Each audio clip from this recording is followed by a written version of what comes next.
So I wanted to talk through the trades I took today. In the overnight, I saw this big bull breakout, and I bought near the high.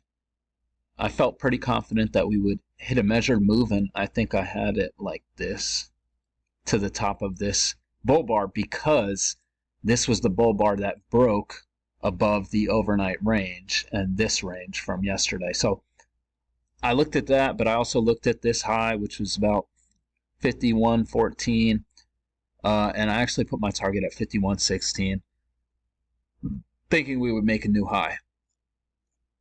Yeah, thinking we would make a new high. So, a little bit of luck here because it sold off right away, but I mean, I had reason for putting that as my target.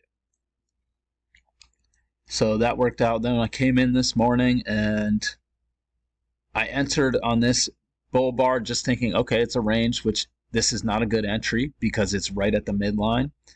I should have waited for a little bit of a pullback. And I should have taken profits sooner too. I should have taken profits in here, but I didn't.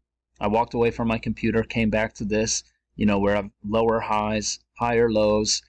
And then when it broke out, that's when I took some profits. I took 1 point. So I shouldn't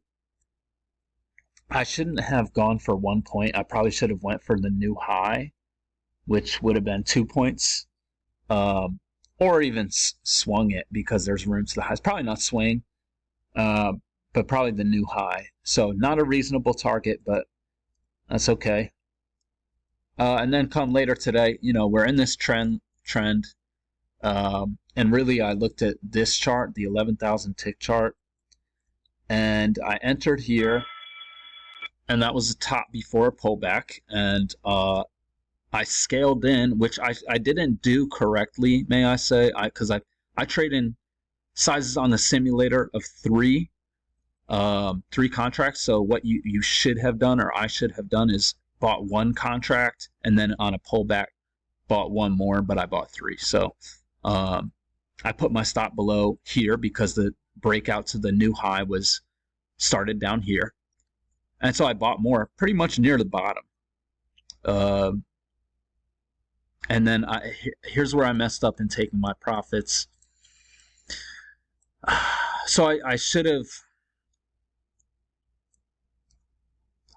let three of my contracts run. I took profits. And then when we got this bear bar on a different chart, it was here.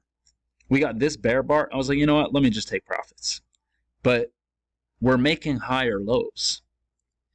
And so you can see what would have happened if I just held onto it. Even if I took profits at about 27, 25. I think that was about 7 points of profit.